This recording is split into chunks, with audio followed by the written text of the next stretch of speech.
mais également les panélistes, Pape Alé Niang.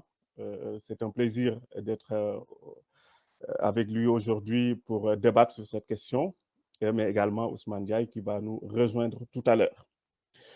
Comme vous l'avez dit, Mamadou Seck, je pense que la question de la malgouvernance et les problèmes au niveau des institutions constituent quand même un problème en Afrique. Et je pense qu'une institution n'est pas mieux placée, en tout cas ne sera pas mieux placée pour pouvoir parler de ces questions-là. Et cette institution-là s'avère aujourd'hui être les médias. Comme disait Emmanuel Kant, pour mesurer la qualité d'une démocratie, il faudra tout simplement voir est-ce que la presse de ce pays-là a une autonomie et une indépendance. Si la réponse est oui, on peut tout simplement dire que c'est une démocratie représentative, c'est une démocratie prospère.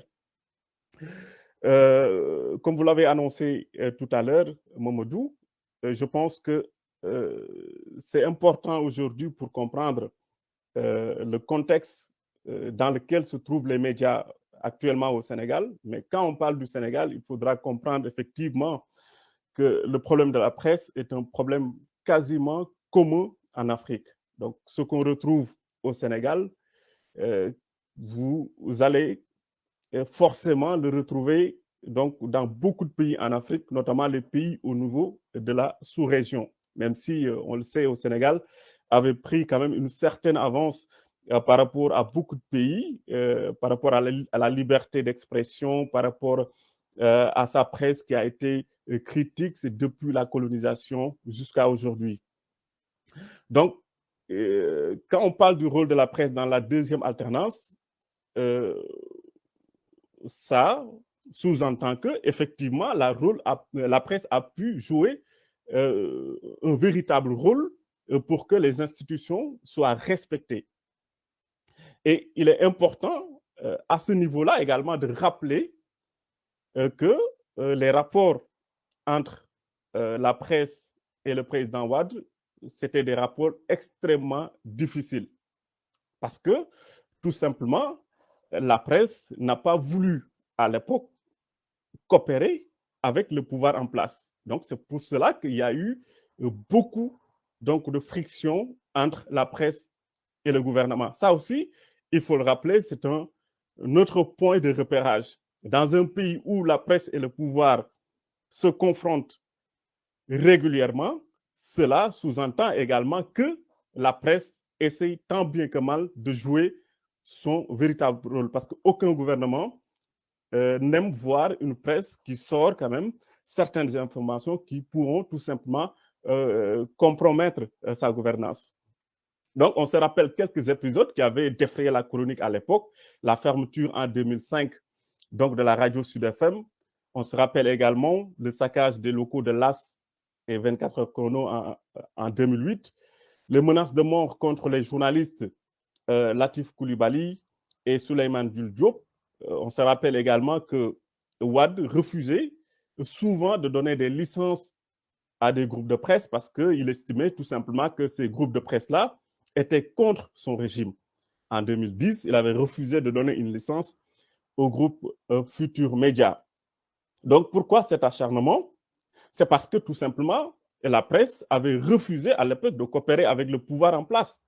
Donc, elle a voulu jouer son véritable rôle de sentinelle de la démocratie. Et cela n'arrangeait pas Wade, cela n'arrangeait pas effectivement le gouvernement du président Abdoulaye Wade. Cela, on l'a vu le 23 juin 2011, qui fut quand même un exemple de haute lutte pour le respect des institutions démocratiques, parce que la presse a accompagné le peuple sénégalais qui a poussé Wade à retirer son fameux ticket présidentiel. Donc, c'est un projet de réforme constitutionnelle. On en parle aujourd'hui. Le problème des institutions en Afrique. Parce que la presse avait jugé, avait pris parti d'abord parce qu'il avait jugé que cette réforme était anticonstitutionnelle. On se rappelle d'une légendaires de certains journaux, comme par exemple le journal Enquête qui avait titré ce jour-là Non, N-O-N, donc, qui a été suivi également par d'autres journaux qui ont pris position, et cela quand même avait eu un impact important au niveau des populations. Je pense qu'aujourd'hui, ce qui s'est passé en Guinée avec Alpha Condé, qui a tripatouillé la Constitution pour se représenter, cela montre quelque part que nous avons dans certains pays, dans beaucoup de pays, une presse très faible qui aujourd'hui ne peut pas jouer son rôle de quatrième pouvoir. Donc quand la presse est affaiblie, quand la presse est faible, les gouvernements peuvent se permettre, en tout cas, de faire des réformes constitutionnelles à leur mesure. Je pense que, comme vous l'avez rappelé tout à l'heure dans votre introduction, effectivement, la presse doit jouer un rôle de sentinelle, de garant du respect de la démocratie. Et je pense qu'en 2012, la presse a joué ce rôle-là parce que les journalistes étaient debout et avaient dit non. Mais qu'est-ce qui s'est passé entre-temps? C'est important de se poser cette question parce qu'on a connu quand même une mutation de la presse, un changement radical de la presse sénégalaise après 2012. Donc, cela me ramène tout simplement à cette question du financement occulte des médias. Parce que quand le président Macky Sall est venu au pouvoir, il a compris une chose, en fait, que tous les dictateurs donc des temps modernes et même des temps anciens avaient compris que pour gouverner, il faudra enrôler la presse. C'est-à-dire faire de telle sorte que les grandes gueules et les grandes plumes puissent être de votre côté. Et là, c'est un contexte également qui lui a permis de faire cela parce que la presse traverse des difficultés économiques et la précarisation a rendu la presse vulnérable. Donc, elle est devenue la proie facile d'un véritable prédateur qui est prêt à mettre les moyens. Donc, cette méthode, c'est une méthode douce parce que Wade avait choisi la confrontation pour museler la presse. Mais Macky Sall, lui, étant acteur du régime d'Abdoulaye Wade, il a été aussi directeur de campagne de Maître Wade, il a compris, lui, que s'il va dans la confrontation, il peut tout simplement perdre le fil. Donc, il a voulu tout simplement adopter ce qu'on appelle la méthode douce. C'est-à-dire, il a fait de telle sorte que les contre-pouvoirs deviennent des hommes de pouvoir. Et là, la preuve, après l'élection de Macky Sall, on a vu plusieurs journalistes ont été nommés à des postes stratégiques.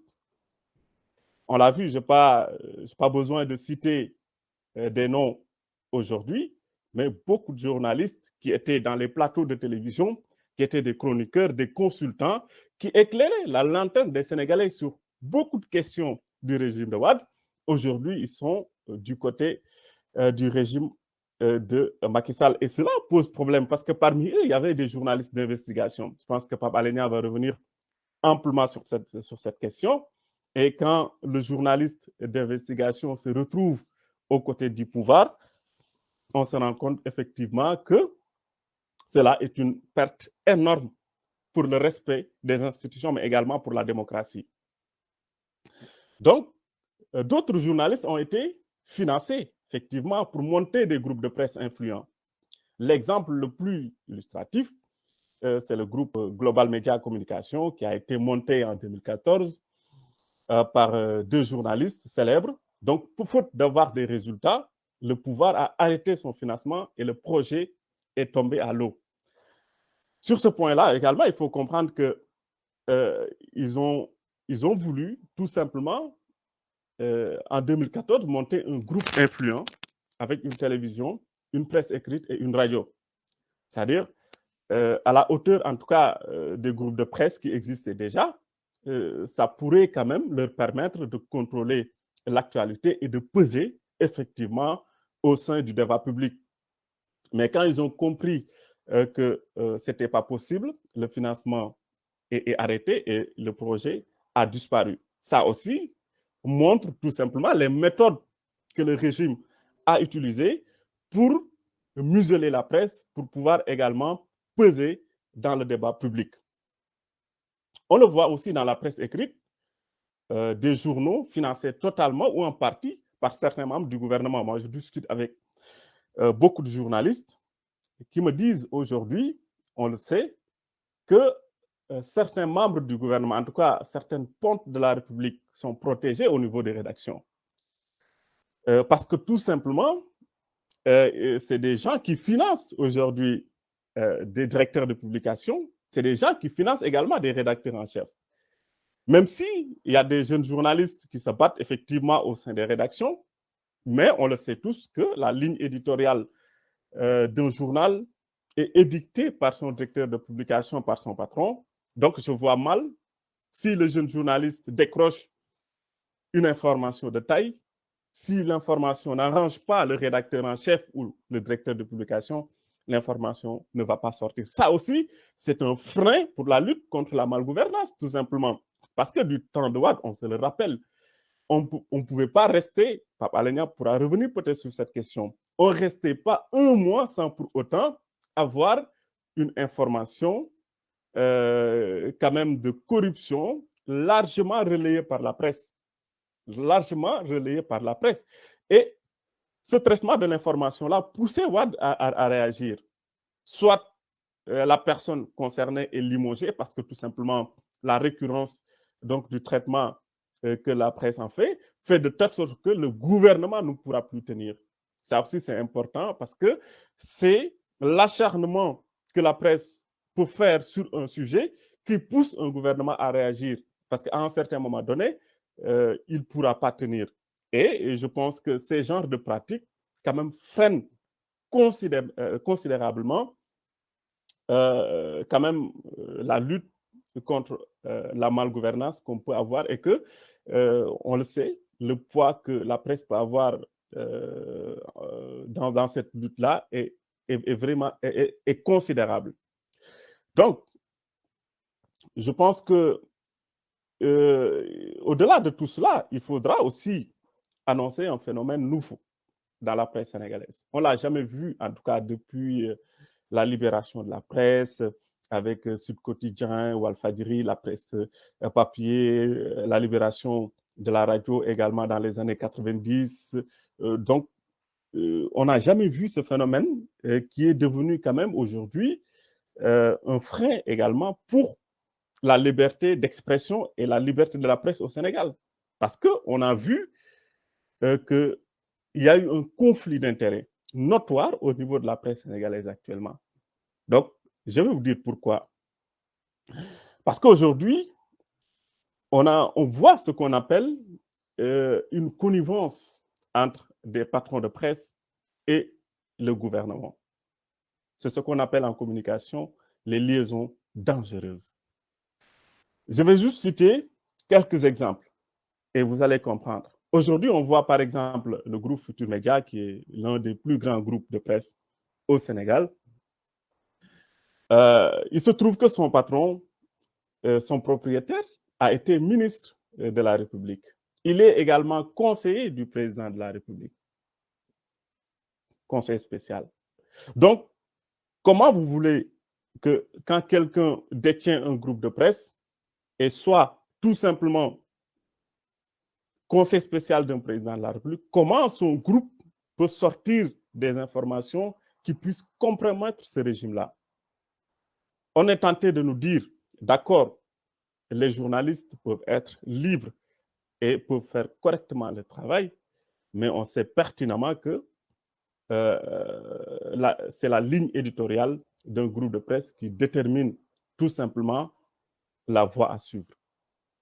Donc, je pense que si on veut nous faire comprendre aujourd'hui que c'est possible, que cette presse peut être libre, même faisant partie du gouvernement, je pense que ce sera extrêmement difficile de l'admettre. Parce que moi, je vois mal aujourd'hui en France le groupe Altis, composé de BFM TV, composé de RMC, que le directeur général de Altice puisse être nommé conseil spécial par le président Macron. Même si on sait que les médias peuvent avoir des influences cachées, des agendas cachés avec les gouvernements, mais d'une manière aussi flagrante qu'on peut le voir en Afrique, au Sénégal, on ne pourra jamais le voir, en tout cas dans les grandes démocraties.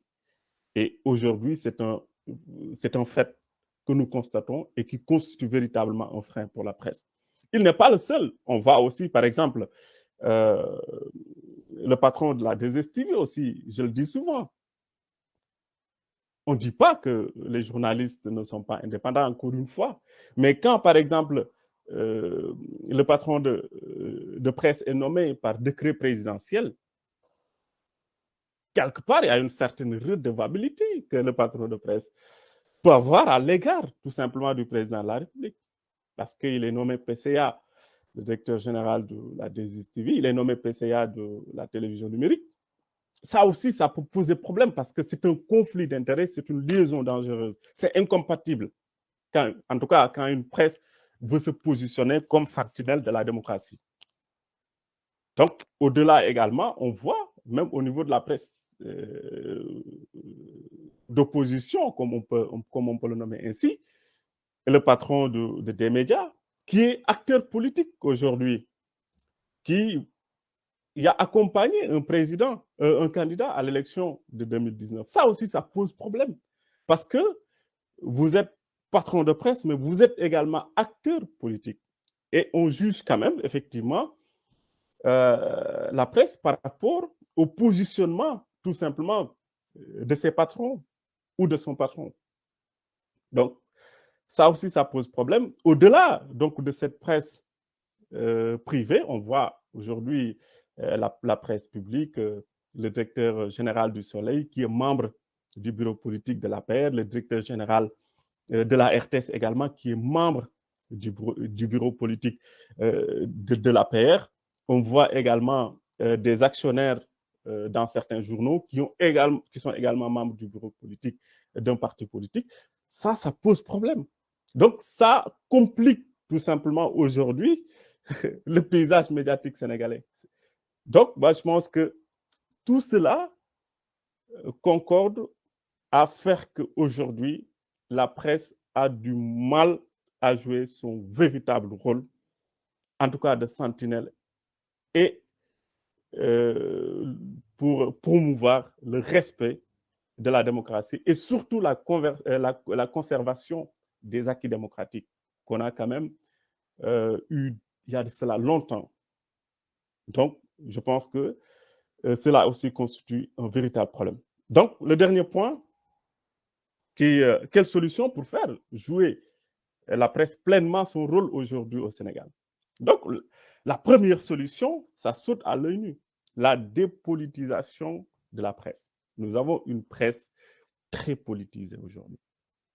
Donc, les patrons de presse ne doivent plus être des acteurs du jeu politique.